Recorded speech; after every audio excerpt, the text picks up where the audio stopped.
Hello writers, come write with me. My name is Mykela Greenwood. I create worlds for mind adventures. Welcome to my YouTube channel, Write with Mykela. Don't forget to like and subscribe and hit the bell so you can go on this journey with me. Before we get into today's video, I want to remind you that Nano Wrimo is coming up. November is National Novel Writing Month. Go sign up for free and start writing a novel in November, starting November 1st. I'm doing videos ahead of time, so I will list my word counts below the videos, where you see where I post the email address and stuff like that. So you see like the title of the video, and then you click the more, you'll see stuff. So I'm going to post the word counts there. You are aiming for 1,667 words per day. It sounds like a lot, but I'm sure you will get close. If you spend an hour and a half per day writing your stories, you will get very close. Leave a comment below if you sign up or when you sign up. Now, today is Friday, which is story time, or the day of our chapter exchange. Your work will be extra videos, but everything else will be the same for my viewers. I will label chapters from Plot 1 as Season 1 and Plot 2 as Season 2, as I've said before. If you're writing with me and you wish to exchange chapters, then send your chapter with written permission to WritewithMykela@gmail.com.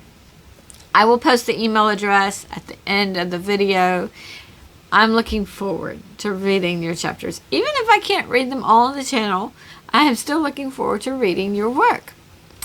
All chapters read on Friday, whether they are mine or another writer's work, are copyright protected material, and no one may use any part in writing their own stories. This story is PG-13, so if you are under 13 years of age, you need parental guidance. This story is in its rough draft stage, just as the last story we heard. The title of the story is Tajiia, and today we are reading chapter 10. If you would like to read along, then send to the email I stated above and request a PDF of the chapter. Make sure you are specific about either City of the Ancients or Tajiia and which chapter. Also, if you want like a Tuesdays, I could make a PDF of my scripts. Sometimes I do go off script, but I can do a PDF of a Tuesday's topic as well if you would like that. Now, let's start with Tajiia, chapter 10, Hubulb. Tajiia had fallen behind as she read. When she looked up and realized the group was far ahead of her, she decided a few things. One was they needed walls, or air walls, between them and the planes, so she had turned back. She now knew that if she left herself connected to the walls, she would know more about the soldiers' locations and their plans. When she was in the village, she knew where they were stationed, where they stationed themselves, and knew their movements. But out here, she didn't know. After a while, she found an eagle who agreed to give her a ride. The eagle flew south away, and Tajiia placed several rows of walls. Then Tajiia had the eagle fly to the nearest woods east of them. Tajiia had pondered what purpose the woman with the chickens in her village had needed the solitar. She had pondered it several times. Excuse me. She had pondered it several times, especially since she had gathered it on her way home after the tree meeting. But she hadn't dared knock on the door with all the soldiers there. Still, she thought of why the woman needed the herb and how she could get the herb to her. But she was far from those thoughts when she was getting her birthday present. Now today, she read about solitar and several other herbs. Tajiia's mother, Giselle, had taught her about many herbs, But that knowledge was more from knowing the herbs one from the other. Some Tajiia used to cook with, others she would put on a scrape. Now, with reading her book again, she decided she needed to carry a few of these with her. When she read the book before, she hadn't worried about it. The information didn't seem to apply. The eagle landed in the trees, and Tajiia floated down. She started rummaging through the bushes and bramble to find what she could. After a little while, the invisibility bubble ran out of time, and Tajiia was visible. She looked up and around, startled. Then, when she saw an extremely short man, her heart froze. She took in all the man's features, including the tall hat he wore. Without the hat, he maybe came up to her waist. His nose came out to a long, rounded point. "I've been watching you," said the little man. I was invisible," stated Tajiia. "I've been watching you," said the little man. "What are you doing?" "If you watched me, then you would know," replied Tajiia. She glanced up to try to locate the eagle. "What are you doing?" repeated the man. "Who are you?" questioned Tajiia. "I think it's obvious who I am," stated the man. "I owe no tax to you," stated Tajiia. "I need herbs." "Is that why you summoned me?" he asked. "Summoned you?" replied Tajiia. "I have slumbered," he said as he motioned to a tree. "I have slumbered in that tree, and I have awaited the return of the queen. But you have awakened me too soon." "I did not mean to awaken you," replied Tajiia. She motioned to the tree. "Go back to sleep. I will just gather the herbs I need and go." "I dare say your book has not told you enough," said the man. Tajiia took in a swift intake of breath. "What book? What book?" "You know nothing, yet you awaken me," said the man. "Come to the tree and look." The little man headed to the tree. Tajiia didn't know the man, and she was very nervous. She looked up and found the eagle. She thought to the eagle, "What should I do?" The man looked back and looked up at the eagle. "I said you should come to the tree and look." Tajiia was very startled. This man could read the thoughts she had with animals. She cautiously followed the man. The man pushed his fingers on different pieces of bark at the bottom of the tree trunk. Then he took a wood pebble out of a pocket and set it on the ground. The pebble expanded into a stump. He climbed on the stump and pushed on different pieces of bark. The stump rose and he pushed more bark. Finally, the bark along the front side of the tree swung open like a door, and Tajiia saw a pink light inside. She also saw shelves and shelves of glass vials, along with mortars and pestles in different mediums and sizes. Tajiia gazed in. She had never seen so many herbs in all her life. She was sure she didn't know them all. "You aren't required to know them all," said the man. "I'm Helbold. I am your servant." Tajiia pushed her eyebrows together. "Well, once you pass your queen test, I will be your servant," said Helbold. "I," started Tajiia, but she had no idea what to say. "You have the tree with you, so just put me in the tree," stated Helbold. Tajiia wasn't sure what Helbold could do in the tree. Could he destroy it? Could he let in other members of his group? What would Arshwaya think or say about that? "Tajiia, my queen-to-be," started Helbold. Tajiia backed up. She became very nervous, and she thought how it was possible for this man to have her name.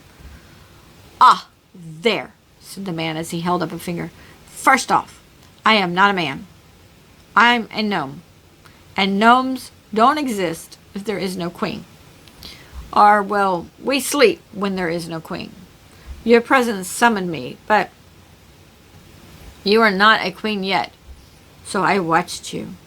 I can see you, visible or invisible, because I am your servant." He motioned to the tree. "You need this tree, do you not?" Tajiia slightly nodded. "Put me in your tree, and I will appear once you take your queen's test. You won't have to come back for me." Tajiia raised a finger and then rummaged through a pocket. She pulled out several books and put them back. She did this several times until she came to the one she wanted. Hellbulb watched with interest.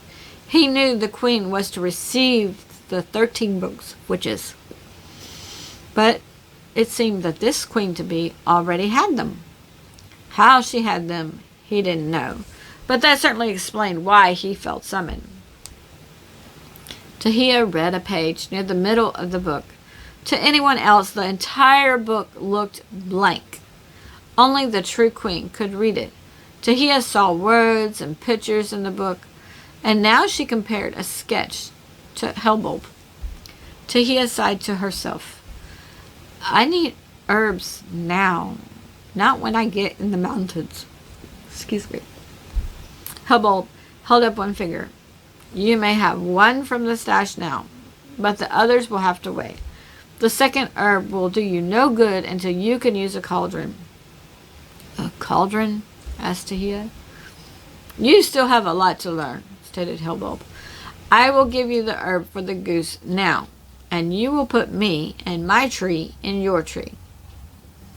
At first, Tajiia thought that this was a most strange conversation.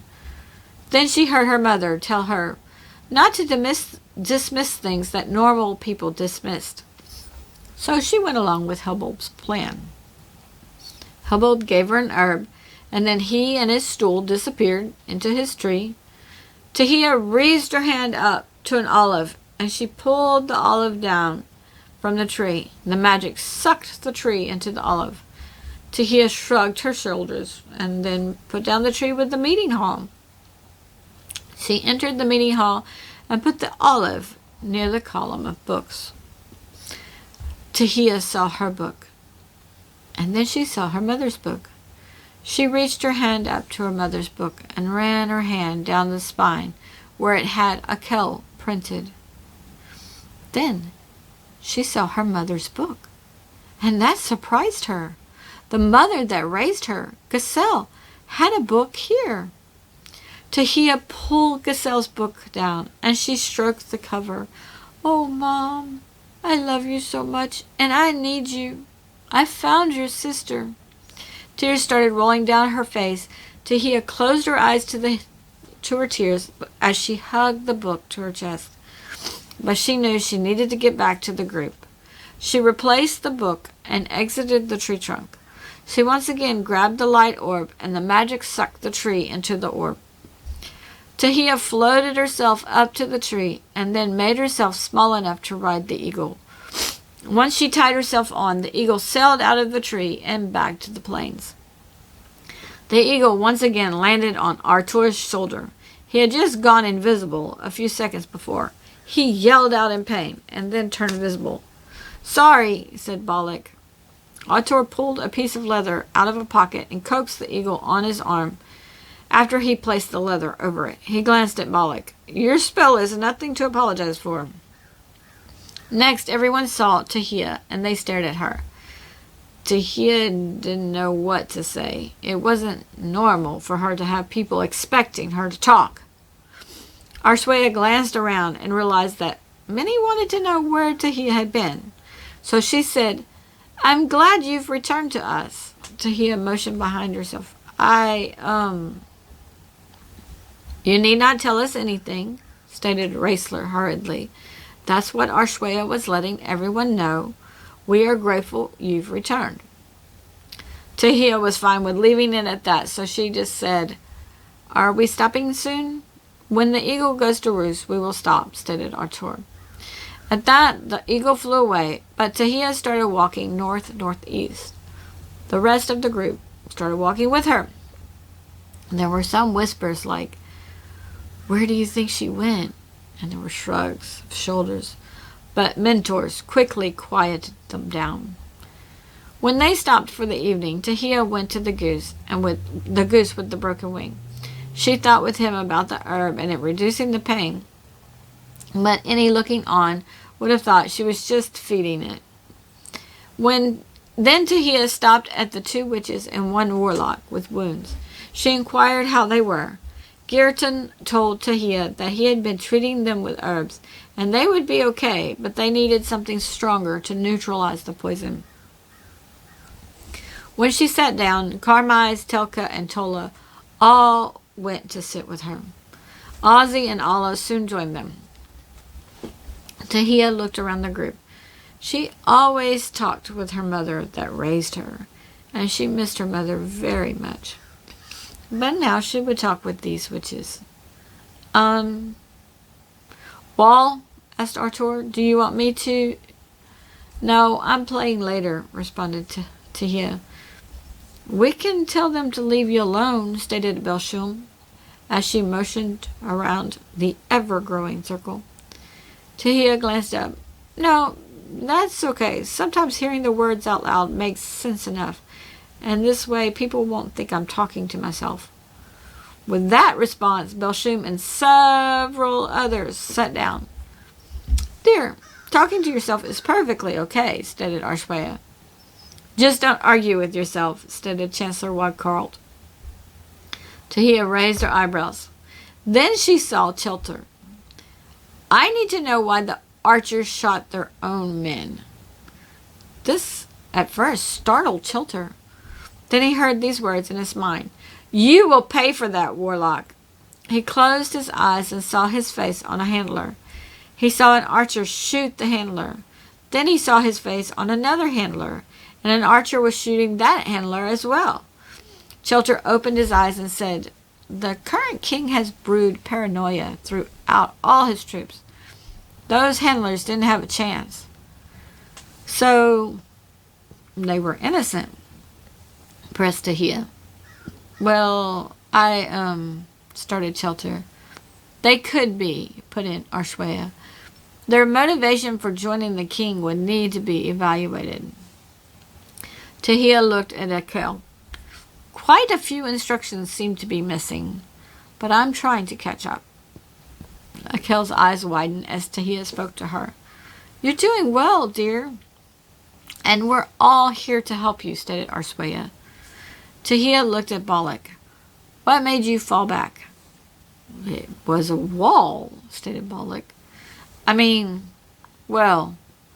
don't normally walk into walls on purpose.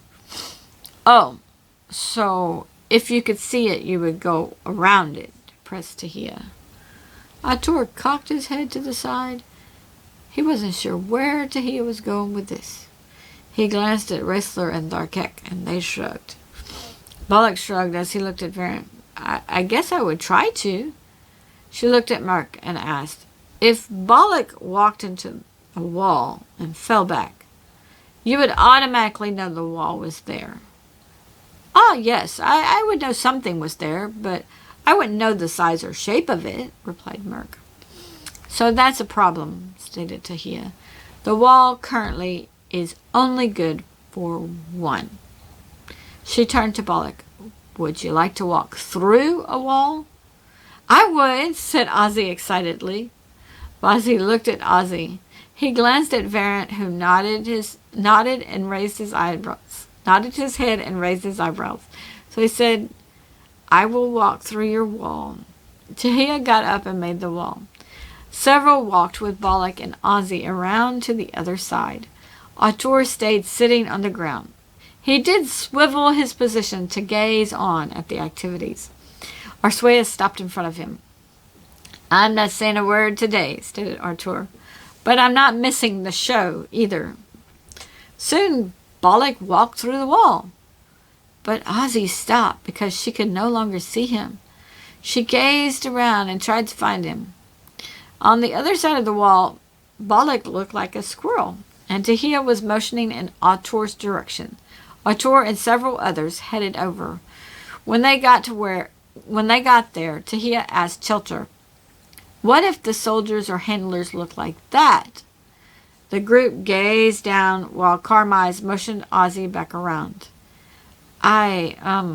Started Chilter. Well, people eat squirrel. Oh. So then she looked at her squirrel friend, and then she looked down at Bollock. Oh, ew. Tajiia released Bollock from the spell. Oh, that is awful, stated Tajiia. I never thought people would eat people. Several started to say something, but then they realized what Tajiia was saying. I'm sorry, Bollock, stated Tajiia. I was trying to use your idea of small, but my squirrel friend would have more people hunting him as the king's people started fearing squirrels. And people would eat people. That's just not an acceptable solution. Bollock didn't know how to respond. I never considered those things. The squirrels started running in circles. Tajiia raised her eyebrows. Okay, Bollock, go again. She looked at Ozzy. I will work on your issue in a bit. My issue? Started Ozzy. Allah whispered in her ear. You didn't walk through the wall. You stopped when you couldn't see your cousin. Oh, replied Ozzy. Urswaya looked at Archer. We have never considered the walls more than walls, so I'm not saying anything either. But the squirrel said something.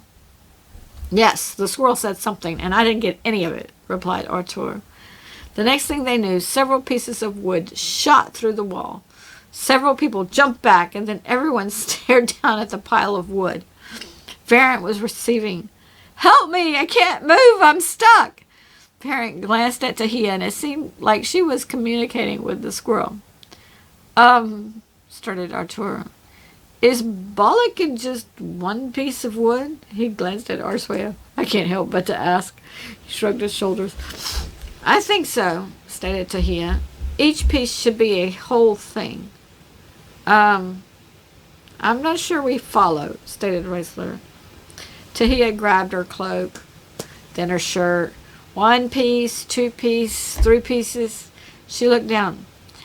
I didn't realize that interpretation of the words until all the wood spewed through. Ozzy covered her face with her hands as she laughed. Oh my goodness, I could hide my cousin's clothes. She laughed some more.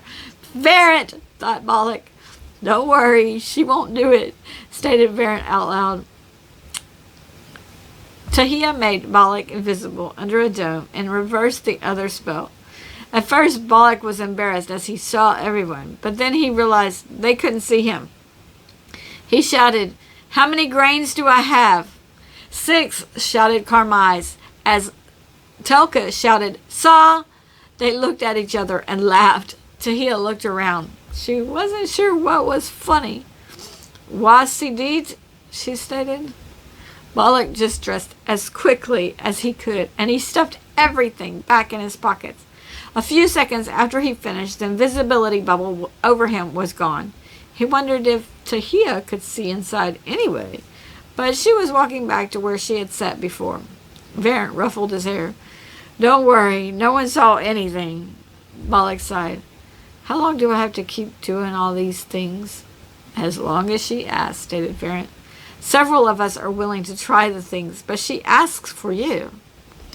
Bollock looked up and realized to a degree that the group felt he was privileged to have Tajiia ask him to try. Then he thought about what Tajiia said about trying his idea and decided that being a squirrel, even for a few minutes, was pretty spectacular. Several were following Tajiia until they saw Akel heading to her daughter. They headed to their own place, a little disappointed, but they also hoped Tajiia would bond with her mother. After Tajiia and Akel sat down, silence ensued for several minutes. Then Akel gently put her hand on Tahia's knee. Dear, I love you, and I always wanted to go to your village and check on you, but... Tajiia looked her mother in the eyes. Mom, you couldn't have come. We had a spy in the village, Mr. Bar Charhit. And the soothsayer, Mr. Dwandles, would also have known even if he never saw you. I'm glad you understand, stated Akel. I don't understand everything, but I'm learning, replied Tajiia.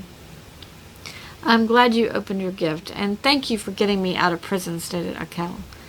Tajiia slightly smiled, then looked down. I didn't know you were there, or I would have gone sooner. Akel raised her daughter's chin. You couldn't have gone sooner. You didn't know. Where is your bracelet? I have it in a pocket, stated Tajiia. You should wear it. But I'm not 12, stated Tajiia. No, but you are ready to wear it, replied Akel. It belonged to the last queen. What? Asked Tajiia. See, that's what I don't understand. I can't be queen. Akel sighed. Tajiia, dear, I know it is a lot for you, but I've seen what you can do. I've heard stories of what you can do. The queen before you didn't know all you know. She was in prison and the king ordered her execution. We tried to rescue, but the rescue failed. Of course, we never thought about riding a bee out of the prisons. So the queen was telling me and my sister and our parents to leave. We didn't want to. Then she grabbed my arm through the bars and said, I know the prophecy. I know what the psychic told you. Then she handed me the bracelet and said, give this to the new queen. I said, if I take this, you will die. And then she said, I'm dying already. And if you don't take this, the king will find all the covens. You must take this. I took it and I gave it to Giselle when she took you.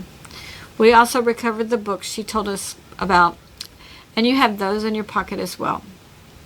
Tajiia looked at her mother. Arswaya walked over and sat down. Sorry to impose, but I wanted to add to your story, Akel.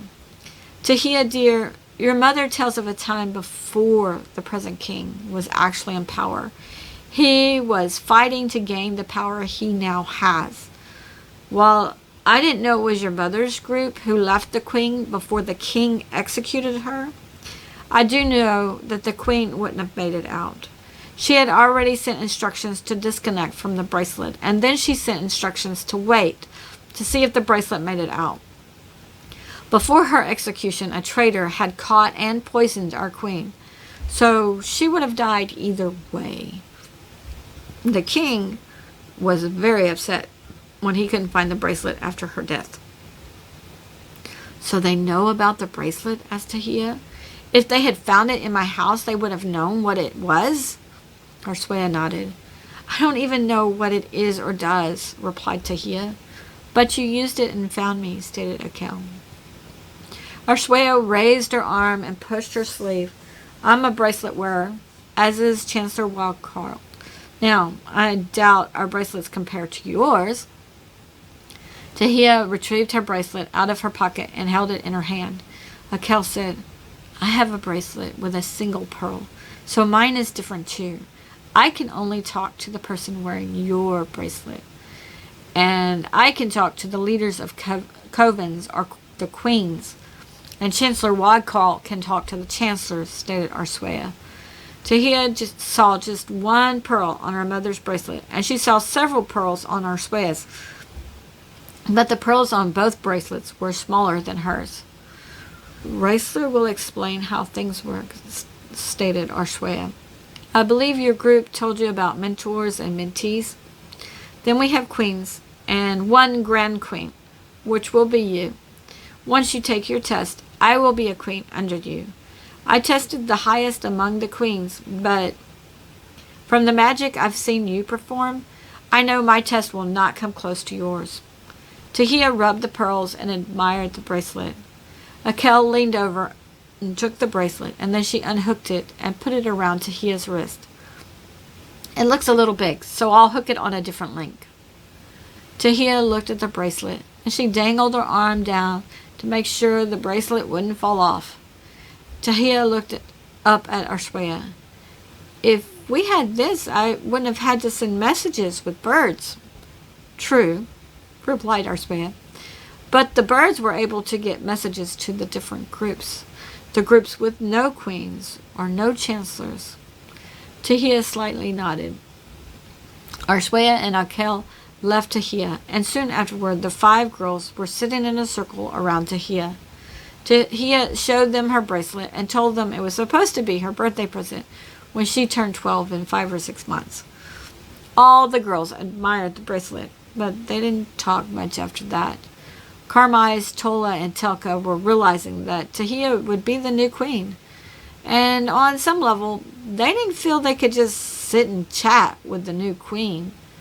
But so long as Tajiia let them gather around her, they knew they would. After a little while, the girls dispersed and went to lay down for the night. Okay, writers, that is the end of chapter 10. Now, I've told you that I'm missing scenes showing where the soldiers that were in the woods are now. And once I add that, I will carry those scenes to this chapter maybe even when Tajiia is flying back to place or replace the air walls. She may actually see some of those soldiers. I'll have to get the map out as well before I do that. In other words, I'm reading a rough draft to you, and I have ideas of how to fix or edit certain things. So the next time someone reads it, there will be differences. And if I edit it before you get the PDF of the chapter, it will be different than what I read. Now that is a fun. Especially if you create a story, you have the rough draft there, and then you put it down for a while, maybe even a year or two. Then you come back and you remember the rough draft. That's the easy part to remember. But you forget all the little tiny additions that you put in here and there and all the little details that you add. And you read it, and then you're like, oh, wow, and you really like the additions. Then this read-through encourages you to add in any new scenes that pop in your head while you read. Of course, at some point, you need to say, this is a complete book, and it is ready for publication. I will say that about Mykela 1 and Mykela 2. Now, I have books 3 and 4 of Mykela written, but I don't feel like I've ironed them out enough or that I've, tweaked all the details. 1 and 2 I've been through several times, so I think they're ready. An editor might find something else that I didn't find, of course, because when you read through it, sometimes you read what you think is there and not what is there. Anyway, I also say that about Operatives 1. Operatives 1 is ready for publication. No, I'm not published yet, but that is why I'm here, working on my website and my channel. A publisher won't take me if there's no demand. So I'm putting myself out there, hopefully to create demand so that I can show a publisher the demand exists. If not, then I will look into self-publishing with Kindle Direct Publishing, at least with this channel. Some of my books are getting out there. Maybe not my best work, maybe not stories that I feel are complete, but I'm sharing my writing with you, my viewers, and I appreciate you coming here and listening to me read. It's really, really a pleasure to know that my work is actually getting out there somehow, some way. Leave a comment below on what you thought about Tajiia's conversation with Hellbulb. I will go in my tree and you put me in your tree. What did you think about that conversation? If you didn't know anything and you just kind of dove into the book and you read that sentence in the book, you would be like, what? I would be like, what's going on? I'd have to go back and try to read more and figure out what it was going on. Or leave a comment on what you thought about Bollock spraying through the air wall as a pile of wood. Would you have hidden his clothes? Leave a comment below on your journey to having your story or stories published. Are you published? Are you frustrated? Have you sent in 1,000 of those letters to the publishers? No, we're not looking for anything like that. Or your story's too long, or your story's not marketable, or your story's you're gonna, I don't know. I think Shakespeare had 100 no's before he got a yes or something like that. And then he was performing before the king and queen, and if they didn't like it, he could get his head chopped off. He was pretty daring back then. But now we have other avenues to go through, and if we can't get the publisher to do it. Join me Tuesday. We will discuss sins and virtues. Join me Friday for Chapter 11 of Tajiia, Pursuit. In between video days, visit my website, bymykela.com, and read character bios. You can meet Clara, or Clare is her witch name, and she's from Tajiia 1. She is a wingless dragon. I'm still trying to figure out which story I will read for season 3. So that can be ready for you when it is time. I don't want to have weeks of break where you don't have videos. I want to keep it continuous. So I'm, not sure. I need it to be ready. I told you I was thinking about Eleni, but I am not sure. Eleni will definitely need a book 3. Tajiia only has 19 chapters. That's the one we're reading right now, Tajiia. It only has 19 chapters. And we just read chapter 10, so we have 9 more to read. I'm not sure I can have Eleni finished to read in 9 weeks. That's like 2 months. No pressure, right? I hope you enjoy writing your stories as much as I am. Don't forget to share your stories by sending them to WritewithMykela@gmail.com. You squish all those words together, no spaces. That's the chapter exchange part, when you share your chapters with me. And I guess I will have to pull out plots for Eleni's 3 books. If I ever do Tajiia Ch, if I pull a plot out for actually, I have the plot for Tajiia Ch, because that was one of the things that we were doing with the summer. But the plot actually covers books 1 and 2 of Tajiia Ch. So if we ever read that, then that's something there. So if I pull out a plot, it may be for book 1, or it may be for all 3 books. We'll have to see what I'm able to pull out. Not that you would have to write 3 books to do the plot if I do it that way. Don't forget to hit like and subscribe and the bell so we can continue to write together. Thank you for joining me today. I really appreciate your participation. If you know someone who would like this video, then please share it with them. This is Mykela with Write with Mykela. Bye for now.